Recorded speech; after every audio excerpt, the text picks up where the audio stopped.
Jaime, muy buenas noches. Jaime Hernández, un placer, maestro, saludarte. ¿Cómo estás, querido Luis Guillermo? Bienvenido, bienvenido a todos miembros de la audiencia aquí, listo para lo que tú me digas. Muchísimas gracias. Y también César Gutiérrez Pliego, estimadísimo, te mando un saludo. ¿Cómo están? Buenas noches, un placer saludarlos.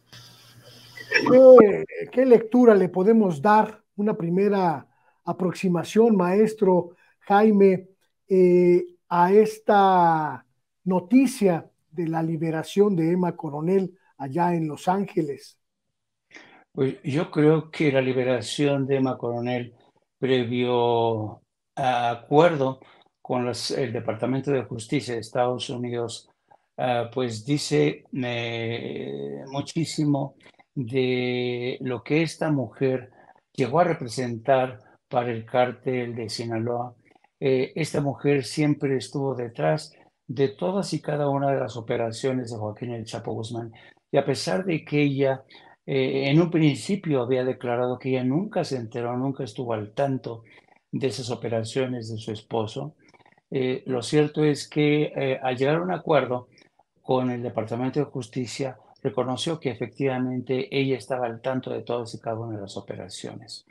Yo creo que este acuerdo con el Departamento de Justicia, yo creo que también fue de alguna manera platicado, consensuado con su esposo, porque yo creo que Emma Coronel se había convertido en objetivo pues de muchas organizaciones, de los cabos sueltos que había en el cártel de Sinaloa, que la veían como un potencial peligro para que revelara más de esta organización, particularmente de la organización que heredaron los hijos de Joaquín El Chapo Guzmán.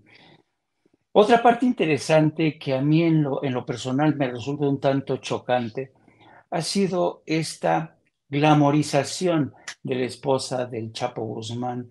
Los medios internacionales siempre buscaron en Emma Coronel a una figura más por el glamour, más por su pasado como reina de belleza, que por su historial criminal.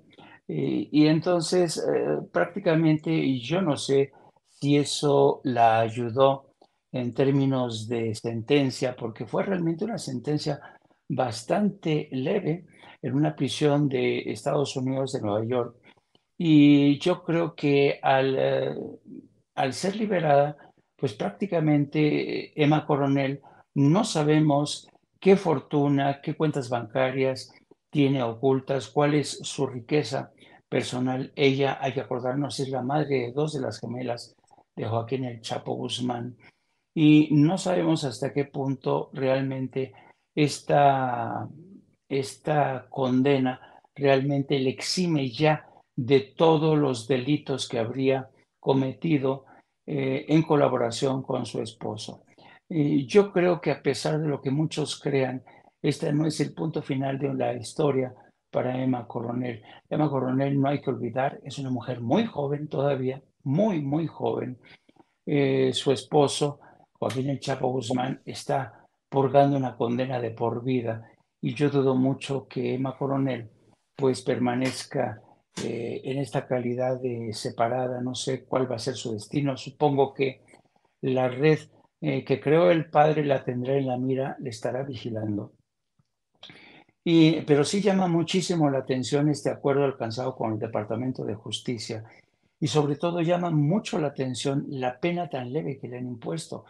Una de dos, o realmente el Departamento de Justicia consiguió información más que suficiente para ir por detrás de los hijos de Joaquín El Chapo Guzmán, que es lo que yo supongo. Y la pregunta obligada es, después de que Emma Coronel se chivase, lo soltase la sopa, los hijos se van a quedar impávidos, no va a haber ningún tipo de represalias, van a respetar a la que fue, a la que ha sido la esposa de su padre. Vamos a ver, es una gran incógnita para mi querido Luis Guillermo. Se abren, como bien dice maestro, se abren muchas incógnitas y me pregunto, mi querido César Gutiérrez, una de ellas quizá la más significativa en estos momentos es qué implicaciones tendrá en México esta liberación. Recordemos que pues esta mujer, Emma Coronel, como bien dice Jaime, una mujer muy joven, 34, 35 años debe tener, pues prácticamente admitió que fue mensajera entre Joaquín El Chapo Guzmán y otros miembros del cártel de Sinaloa mientras él estaba en el penal del Altiplano. ¿Qué impacto va a tener en México? Veremos reacomodos, veremos pues manifestaciones de fuerza, veremos enfrentamientos. ¿Qué se puede esperar? ¿Qué podríamos pensar de esto acá en México, César?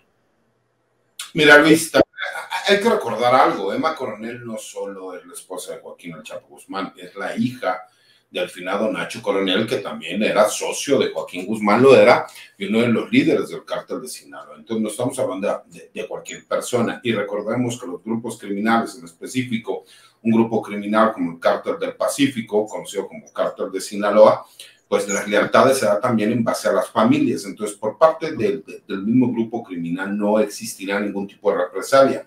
Como bien lo comentó Jaime, ella llegó a un acuerdo con el gobierno, con los fiscales de los Estados Unidos, para tener una pena reducida de 3 años de prisión, los cuales fueron menores toda vez de que ella cooperó con las autoridades y ya se encuentra próxima a dejar esta casa, ¿no? Que se utiliza para cuando las personas salen de prisión y se puedan adaptar a la nueva vida en libertad.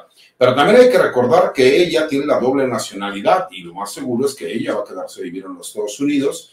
Recordemos que ella tiene los derechos del nombre de la marca de Joaquín Guzmán Loera, como también su seudónimo como Chapo Guzmán, y que ella desde el principio habló de que iba a ser una marca que iba a explotar la imagen, la marca, y que se iba a quedar a vivir en los Estados Unidos. Entonces, realmente no veo yo ningún tipo de repercusión que pudiese existir, porque, como te lo digo, ella incluso tiene el cariño por parte de las dos facciones importantes que en este momento se manejan el cártel de Sinaloa, que es por parte de los muchachos o los chapitos, como se les conoce, ¿no?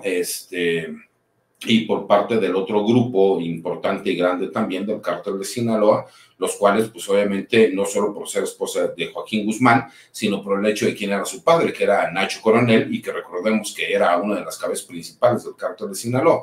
Entonces incluso entre los criminales tienen ciertos códigos que tienen que ver con la familia, y yo en lo personal no veo que a Emma Coronel se le vaya por lo menos por parte del grupo criminal. La pregunta vendría aquí.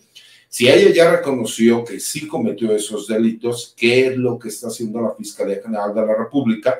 Porque esos delitos, si bien es cierto, ella está pagando una condena en los Estados Unidos, ¿qué pasa en México? O dentro de ese convenio que no conocemos todos los mecanismos ni las cláusulas legales, también está contemplado los posibles delitos que hubieran podido haber sucedido en México. Creo que esa es la pregunta importante y saber si la Fiscalía General de la República inició una carpeta de investigación porque tengan una investigación o por motivo criminal al tener conocimiento de lo que ella misma declaró al declararse culpable en los Estados Unidos. Esa es la parte importante en prioridad.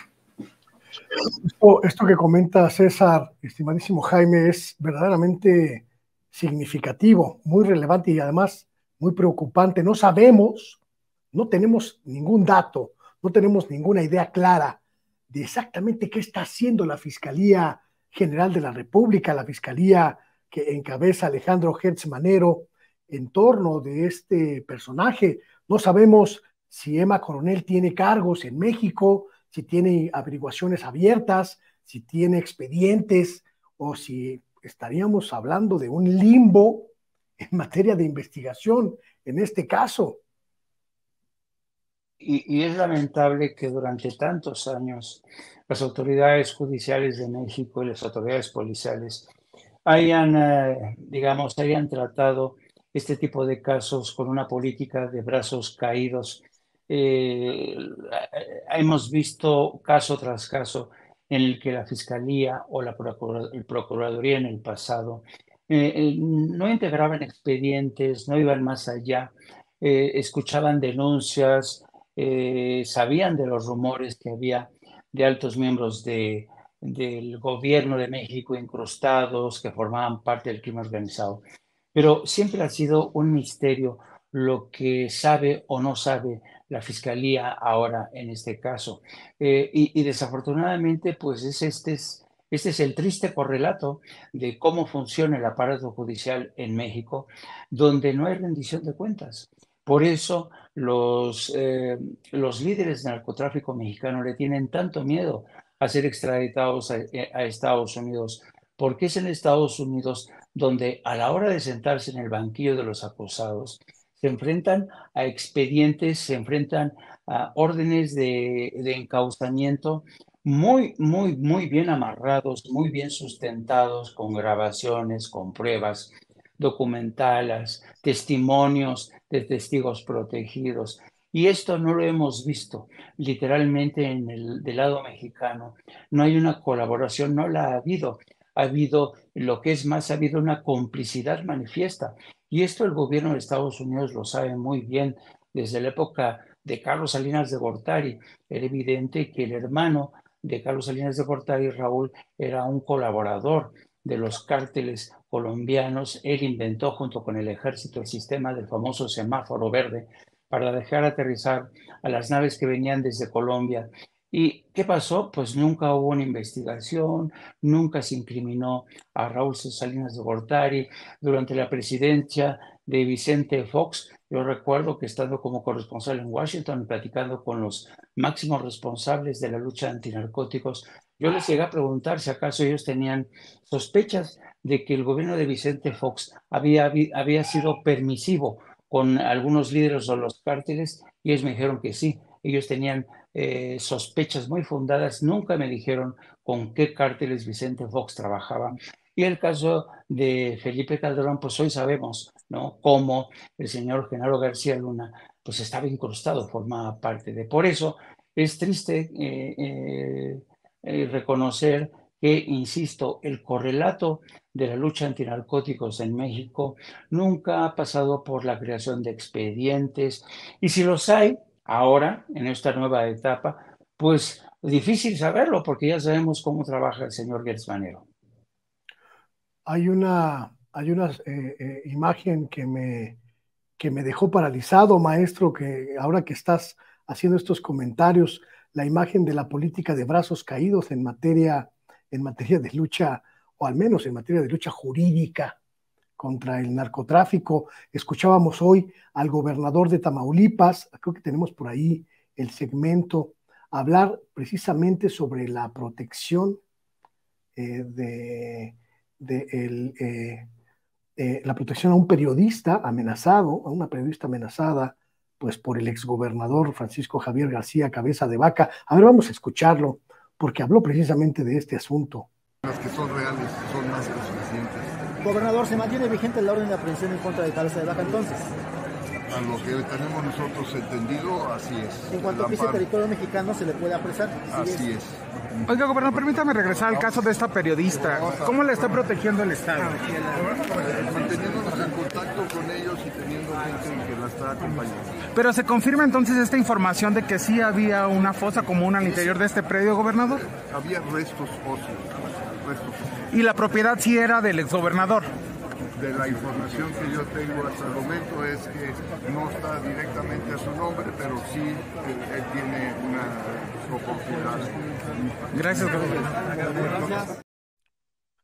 La pregunta, estimado César: Eugenio Hernández, el exgobernador de Tamaulipas, libre; el exgobernador también de Tamaulipas, Francisco Javier García Cabeza de Vaca, pues no sabemos si completamente exonerado; Emma Coronel, sin saber si tiene expedientes en la fiscalía o no. Realmente estamos ante este escenario que describe Jaime, de una política de brazos caídos en la materia por parte de la Fiscalía General de la República. Esto es grave. Mira, Luis, hay que entender también algo. La justicia en México se da para el que tiene los recursos y las capacidades jurídicas. como para poder contratar un buen despacho de abogados especialistas que saben exactamente lo que tienen que hacer, la materia, y que tienen los conocidos. Recordemos que hay incluso ahorita uno de los abogados más influyentes que había en este país, que con una llamada de teléfono arreglaba cualquier asunto, y que ahorita, bueno, pues nos enteramos que está en un hospital desde hace cerca de 4 meses, ¿no? Pero pues llevando su proceso, aunque sea con prisión domiciliaria, pero que se encuentra ahí, ¿no? Y todos sabemos de quién es, fue el abogado del expresidente Carlos Sáenz de Gortari y también del expresidente Enrique Peña Nieto. Pero desafortunadamente, las pifias que muchas veces tiene la Fiscalía General de la República o las diversas fiscalías, pues tiene que ver pues con solamente hay 2 cuestiones: o falta de capacidad del personal humano o de corrupción, ¿no? Y al hablar de incapacidad, pues también estamos hablando de corrupción. Incluso lo de cabeza de vaca, se sabe que lo de cabeza de vaca, porque acaba de haber una conferencia de prensa que dio el equipo de abogados que lo representan, y que recordemos que es el despacho del licenciado Javier Cuello Trejo, y abiertamente ellos lo dijeron, que en este momento no cuenta él con un amparo, una protección federal, porque se sobreseyó, bueno, se le concedió en la revisión a la gente del Ministerio Público que no se le había notificado, y se devolvió al juzgado de amparo de origen. Y con esto, en este momento, pues, se encuentra vigente la orden de aprehensión que hay en su contra. Lo que llama poderosamente la atención es ¿por qué no sabemos, ¿no? de esta famosa ficha roja de Interpol, de las diferentes agencias con las cuales se puede trabajar por medio de México, para que realmente se estuviera buscando al exgobernador de Tamaulipas? Porque pues, eso es lo que nos demuestra claramente y fehacientemente, pues es que no hay un interés, o que por lo menos hay cierto tipo de interés político para que no se conozca, porque a lo mejor la Fiscalía General de la República sí lo ha hecho, pero no lo comunica, ¿no? Para los diferentes medios de comunicación. Pero cuando te das cuenta que el Poder Judicial, ante una orden de aprehensión con fines de extradición, como este otro exgobernador del estado de Tamaulipas, que curiosamente todos los exgobernadores de Tamaulipas terminan prófugos o en la cárcel, ¿no? Le concede el que no se encuentre en prisión preventiva en lo que se resuelve el amparo para su extradición, cuando existe un grave riesgo de fuga y que tuvo que ser extraditado. Pues solamente hay 2 opciones: o hay corrupción por parte de este juez, o también hay falta de capacidad por parte de la Fiscalía General de la República. Porque hay que reconocer algo, Luis, y lo he platicado con Jaime ahora que tuvimos la oportunidad de estar ahí conviviendo en la oficina de Sin Censura. La verdad es que muchas veces le achacamos al Poder Judicial que existe corrupción, cuando la realidad es que muchas veces son pifias de las fiscalías, tanto locales como la federal, en donde no pueden acreditar la acusación que están realizando, y que, por supuesto, estos abogados defensores que están bastante capacitados, que tienen la capacidad y los medios suficientes para ir en contra de un grupo de fiscales, ¿no? Que a lo mejor no tienen la capacidad para poder demostrar todos los medios y datos de prueba, pues también hay que reconocer que hay jueces que se ven imposibilitados para llevar a cabo sentencias porque son más que obvias. Les voy a poner un ejemplo muy claro, ¿no? Lo que sucede hoy en la Ciudad de México, antes de que entramos a la entrevista, es un trabajo de investigación que hacen los grupos de inteligencia de la Secretaría de Seguridad Ciudadana, en donde están haciendo un seguimiento a un grupo, ¿no? de presuntos delincuentes, en los cuales saben cómo operan, la forma de trabajar, todo este grupo de personas que se dedican al robo de transportistas y de personas en los lugares cercanos al aeropuerto, que eso es el trabajo de la seguridad pública, la prevención de los delitos. Y yo hago un reconocimiento al trabajo, espero que se encuentre bien esta policía de inteligencia, pero que pongan atención en el informe policial homologado, ¿no? Que es la parte que ellos tienen que realizar, porque desde ahí empieza mal. Y cuando llegan con un juez y le dicen, es que lo detuvimos a las 4 de la tarde y lo detuvimos en un lugar diverso, y de repente ves que la defensa inmediatamente solicita las cámaras del C2, del C4 o del C5 y le demuestra al juez que no fueron los hechos como lo están mencionando, por más que el juez quiera, no puede vincular a proceso o no puede sentenciar a este presunto delincuente. Entonces, también a veces hay que tener autocrítica y darnos cuenta que tenemos fiscalías que o son corruptas o por falta de capacidad no llevan a cabo el trabajo. Y es increíble que la Fiscalía General de la República, teniendo gente tan capacitada, tenga este tipo de pifias en asuntos como el que estamos comentando ahorita.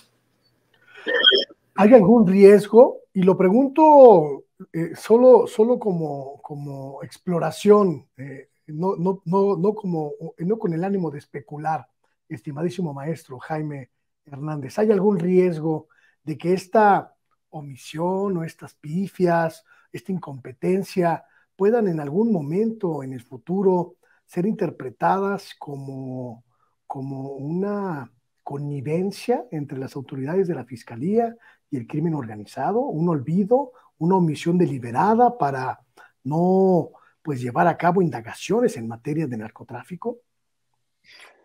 Yo recuerdo, fue hace no mucho que el presidente, al referirse al severo problema que hay de corrupción en el aparato judicial, también se refirió a la cultura de la abogacía en general.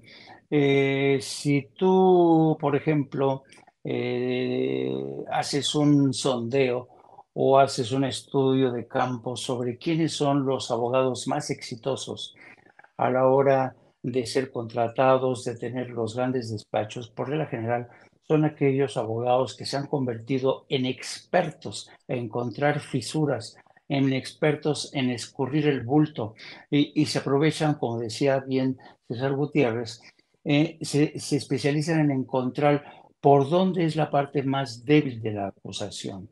Entonces siempre existe ese riesgo y esto tiene que ver muchísimo con la cultura, sí, de la abogacía, también con el tema de la corrupción. Y por eso yo cada vez que es inevitable hacer un comparativo, establecer un comparativo entre el sistema judicial de Estados Unidos y el de México, por ejemplo. Hablábamos, por ejemplo, de por qué no nos enteramos de los casos, si acaso hay investigación o no, en el seno de la Fiscalía General de la República. Y César mencionaba, pues a lo mejor la Fiscalía no quiere filtrar que hay un caso. Y esto te habla de la cultura que siempre ha visto en México, en el que a veces determinados casos se filtran a la prensa. La Fiscalía a veces filtra cosas que le interesan y esto termina muchas veces por dañar el caso de la propia Fiscalía porque se está vulnerando el debido proceso. Bueno, en Estados Unidos, el Departamento de Justicia, y esto yo me enfrenté al Departamento de Justicia no sé cuántas veces, cuando yo quería inquirir, preguntar sobre un caso en específico, el Departamento de Justicia siempre me decía, a ver, maestro, tú ya sabes que nosotros ni confirmamos ni desmentimos ningún caso, ninguno, no podemos discutirlo. El único momento en que ustedes se van a enterar es cuando el detenido se ha presentado en la corte y se da a conocer los términos del encauzamiento. Son muy estrictos en ese sentido. Y esto te habla de dos culturas completamente distintas. En cambio, en México, las fiscalías o la procuraduría filtraban a como conviniera en el aparato político. O sea, te pongo un ejemplo.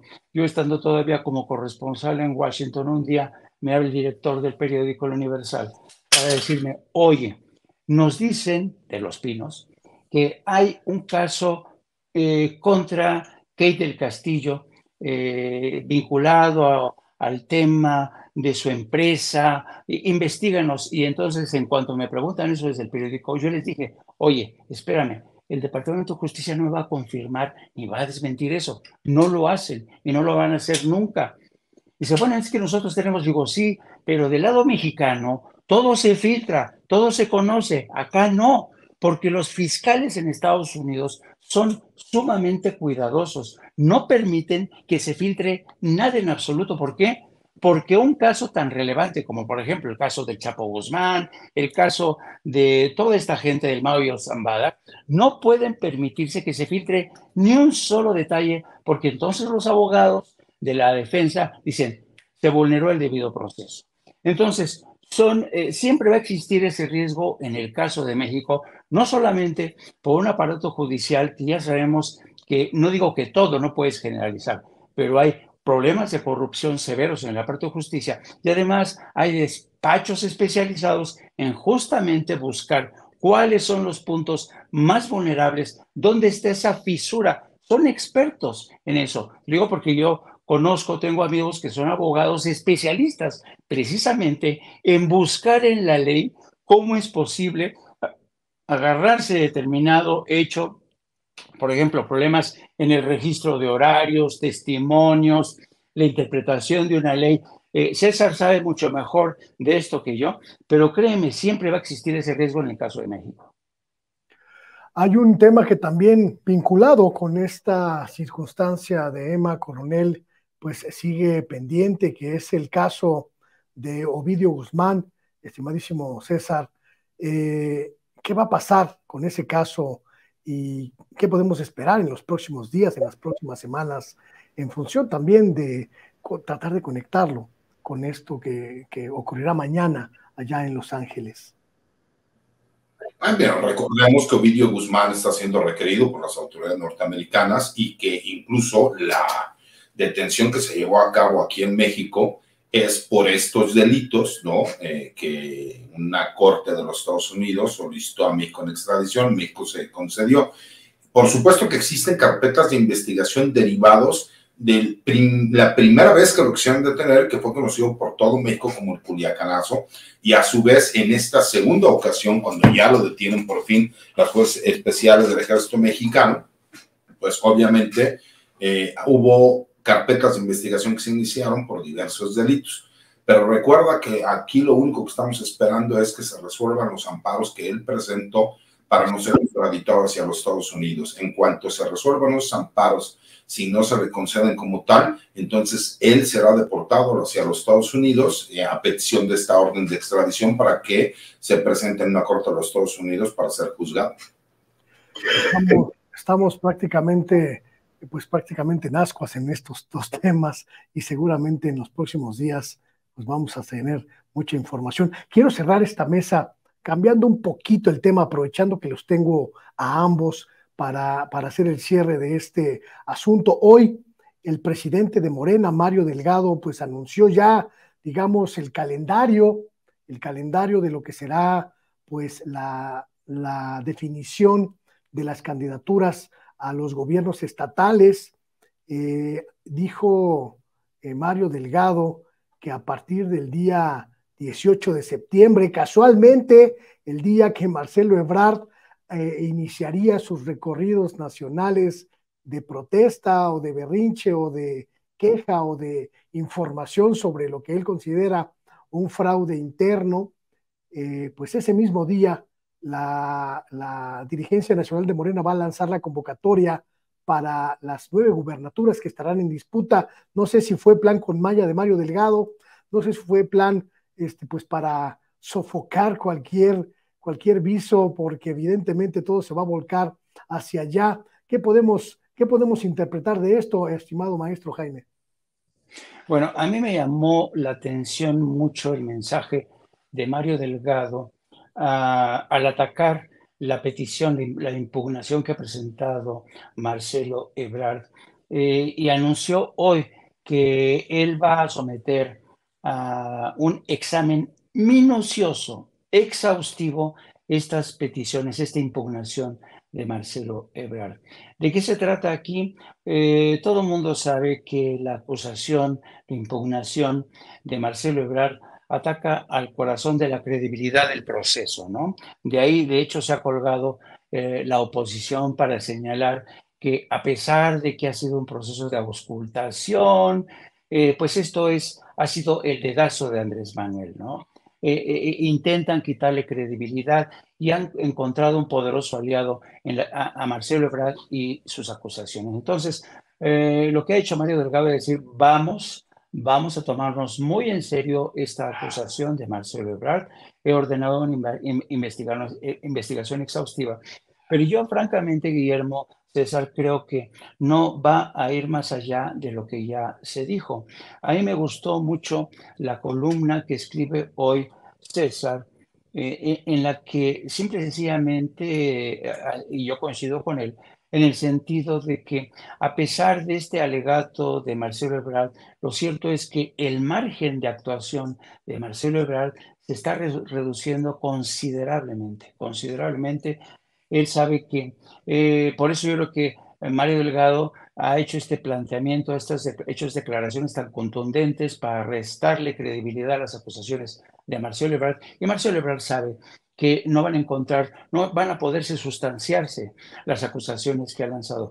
Entonces yo creo que van a tratar de matar en el mayor tiempo posible y de la mejor manera esta impugnación, y vamos a ver cómo a Marcelo Ebrard se le va a ir reduciendo, como bien dice César, se le va a ir reduciendo su margen de actuación, y entonces vamos ya a saber qué es lo que va a hacer Marcelo Ebrard, ¿no? Porque al írsele reduciendo este margen de actuación ante el escenario que él mismo nos puso, la pregunta que sigue es, bueno, ok, si no te dan la razón, ¿qué vas a hacer? Ya dinos de una vez, ¿no? No nos dejes en ascuas y dinos qué es lo que va a pasar. Y por otro lado, yo encuentro que, y lo dijo ya Claudia Sheinbaum, sí, estamos pendientes de estas denuncias de Marcelo Ebrard. Le hemos dicho que estamos con las puertas abiertas, pero este tren no se puede parar. Este tren no se puede parar porque estamos hablando del tren de la historia. Es un tren de la historia que no admite retrasos y ella va a seguir con sus planes. Tiene que reorganizar a todo su equipo, ¿no?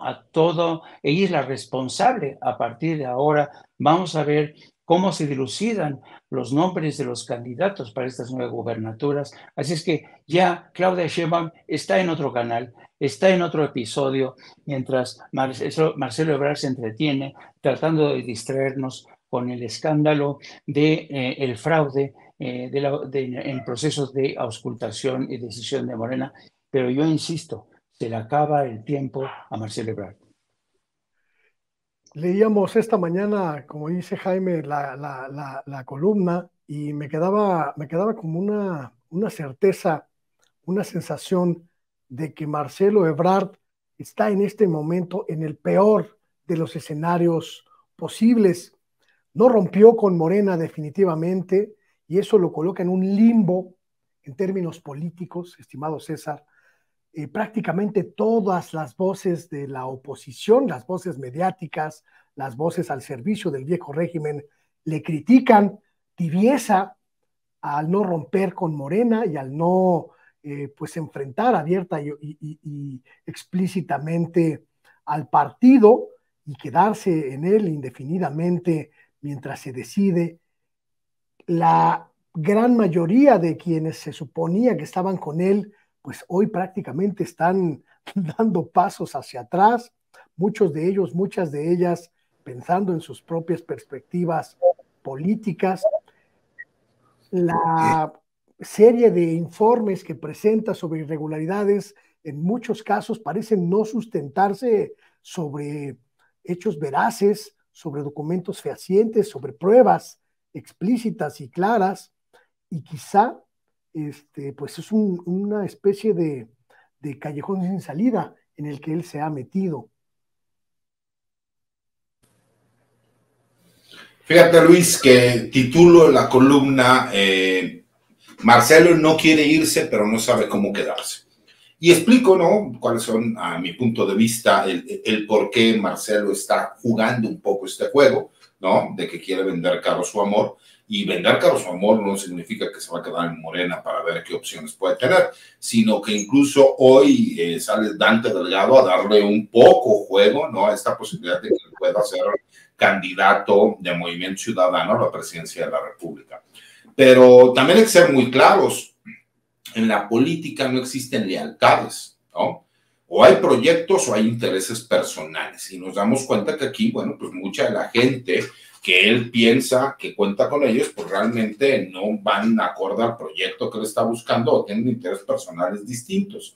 Y hay que reconocer y entender algo. Yo explico que incluso jurídicamente lo que él está realizando de ir a la Comisión de Honestidad y de Justicia de Morena, pues es el requisito previo para poder ir a un tribunal electoral posteriormente. Pero legalmente no existe una posibilidad, lo explico en la columna, ¿por qué? Porque no está regulado como tal, porque recordemos que incluso el que existieran las corcholatas en tiempos adelantados a lo que sería una precandidatura o una candidatura ya ante el Instituto Nacional Electoral, no existe como tal. Y no soy especialista en derecho electoral, pero bueno, como buen abogado me gusta leer y checar cuáles serían las posibles consecuencias, ¿no? Y la realidad es que no existen consecuencias como tal respecto a lo que él está buscando, pero es ganar tiempo para seguir en esta conversación de tratar de vender caro su amor. Yo lo explicaba, está en su derecho, por supuesto que está en su derecho. Cualquier persona que considere que no hubo equidad, pues tiene la posibilidad de hacerlo valer y hacer los recursos legales que considere pertinentes o legales. Pero hay que recordar algo, el diputado Fernández Noroña públicamente salió a decir que este ejercicio democrático había sido inequitativo, ¿no? O sea, que no había existido equidad. Y aún así, él, con su celular, con esa gran capacidad que tiene para comunicar y el par de amígdalas que le conocemos todos, tuvo un honrísimo tercer lugar que en lo personal nos demuestra que hay otras formas de hacer política y que él supo conectar con la gente, ¿no?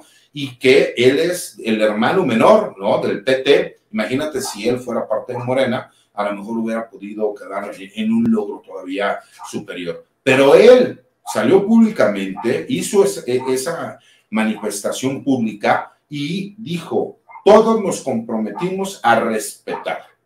Respetó y reconoció el resultado, se sumó a los esfuerzos de la defensa del voto para la cuarta transformación de la doctora Claudia Sheinbaum, y aquí está jalando parejo, ¿no? No haciéndole el caldo gordo a la oposición, no tratando de crear distracciones que puedan quitar la fuerza del movimiento. Y creo que es un ejemplo muy claro. Lo mismo vimos con Adán Augusto. Incluso ahora vimos a un senador Monreal sumiso, ¿no? No como hace año y medio, 2 años, que lo veíamos muy retador para con el presidente de la República. Hoy lo vimos sumiso. A lo mejor el saber que él no tiene posibilidades porque con un 6% fue el último lugar de la encuesta de Morena, incluso hasta Manuel Velasco, ¿no? El niño rebelde, le ganó, pues imagínate pues, qué capital político puede hablar, ¿no? Entonces, yo creo que incluso él ya negoció que Sandra Cuevas se va a ser candidata o con la posibilidad de buscar la candidatura al gobierno de la Ciudad de México, que tiene posibilidades tal vez por ahí. Digo, yo lo veo complicado porque no creo que tenga el capital político y ya se peleó con el PRI, con el PAN, con Morena, con todo mundo, pero también es porque le abre un espacio en lo personal a Monreal para que un familiar directo de él, una hija de él, pueda ser la candidata en esa alcaldía. Entonces, bueno, pues veremos qué es lo que hay aquí. Si la gente tiene oportunidad de leer la columna, creo que les va a gustar, ha gustado a la gente, y creo que explicamos ahí de forma muy clara, ¿no? Y creo que ahora viene la segunda parte, que será, y como bien lo dijo Jaime, creo que Mario Delgado fue inteligente, le va a restar reflectores el inicio, ¿no? De estos recorridos que quiere hacer Marcelo Ebrard, porque pues, todo el mundo va a estar con la expectativa de quiénes serán aquellas personas que buscarán, ¿no? Pues obviamente estar en una entidad federativa, ¿no? Ser gobernadores, jefe de gobierno, o por lo menos ser candidatos y tener la posibilidad de ver de qué forma pudiesen llegar a ser ellos los coordinadores de cada entidad federativa. Entonces creo que incluso el berrinche de Marcelo le está sirviendo nuevamente al gobierno y a Morena para tener la narrativa, porque ¿quién se acuerda ahorita del Frente por México? ¿O quién se acuerda de quién es la candidata? Por lo menos en este momento la narrativa nuevamente sigue estando en la cancha de Morena. Ahí está el análisis, ahí queda la reflexión, ambos. Muchísimas gracias, estimadísimo Maestro Jaime Hernández, tus espacios, compártenos tus redes sociales y todo aquello que quieras decirnos. Sí, y yo les invito a que me sigan a través de mis redes sociales en @Jaime Journo, que es mi cuenta de Twitter. También les pido que nos sigan a través de nuestro canal de YouTube, No Apto para Cínicos. Transmitimos todos los días de lunes a viernes a partir de las 14 horas. Y como siempre, un placer estar con mi querido César Gutiérrez. Le mando un abrazo también a ti, querido Luis Guillermo. Un abrazo a ambos. Un placer estar con ustedes. Mi estimadísimo César. Para mí siempre es un placer estar con Jaime. La verdad es que me dio mucho gusto verlo la semana pasada. Mis redes sociales, mi Twitter, que es lo que más manejo, que es @CesarGutiPri. Tengo también por ahí una cuenta de TikTok que he estado activando, porque pues, resulta que subí el video del Caguama Challenge y se hizo viral. Entonces ahora ya estamos tratando de ciertas videocolumnas para hacer algún comentario que a la gente le pueda gustar. Y mi página de YouTube como César Gutiérrez Priego, si no me recuerdo se llama Fifi Network, para que la puedan localizar. Y agradecido, enviándole un abrazo a todas las personas que nos ven, a mi sacrosanta madre, que seguramente por ahí tendrá la oportunidad de verlos, y pues agradecerles la oportunidad de estar aquí con ustedes para compartir y dar nuestro punto de vista. Muchísimas gracias a ambos. Un placer poder conversar con ustedes, documentados, serios y comprometidos con el análisis profundo. Gracias a ambos por este espacio. Nos vemos pronto. Y bueno, estamos conectándolos. Tengo entendido que tenemos por ahí a José Alfredo.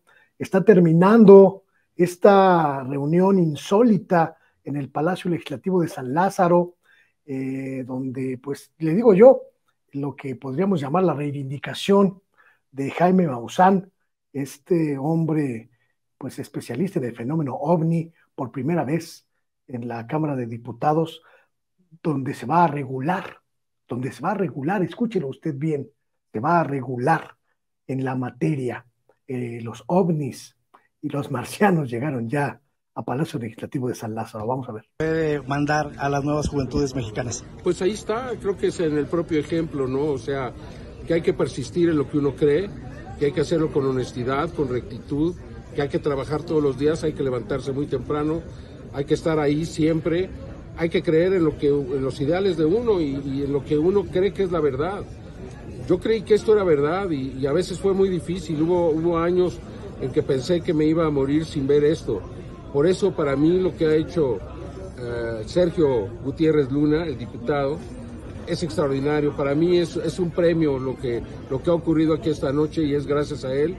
No tengo cómo agradecerlo, pero estoy muy contento y creo que el mensaje que seguramente a través de internet va a llegar a todo el mundo, lo que aquí se vio va a llegar a todo el mundo, pues es, repito, un